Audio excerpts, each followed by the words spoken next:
Question 1, student is randomly selected from a group of 12 freshmen, 16 sophomores and 20 juniors and 2 seniors. So what is the probability that the person selected is a freshman? So for a freshman, the probability is favorable outcomes, as in the number of freshmen, which are 12, over the total people, and the total people are 12 plus 16 plus 20 plus 2. 16 and 12 is 28. 28 plus 2 is 30. 30 plus 20 is 50.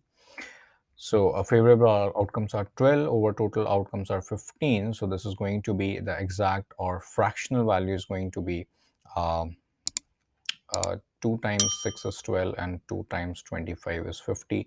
So that is 6 over 25. For part B, likewise, not a sophomore. It means that out of 50 people, we do not need sophomore. So 50 minus 16 are the favorable outcomes, and the total outcomes are definitely 50. So 50 minus 16 is 34. So it's 34 over 50, or 17. By dividing both sides by 2, we have 17 over 25. And finally, we have part C, which is a junior or senior. So the favorable outcomes are total junior, which are 20, or seniors, which are 2, over the total outcomes, which is 50. So that will be 22 over 50, or 11 over 25. So this is the required probability of part C. And these are all the 3 answers. Thank you.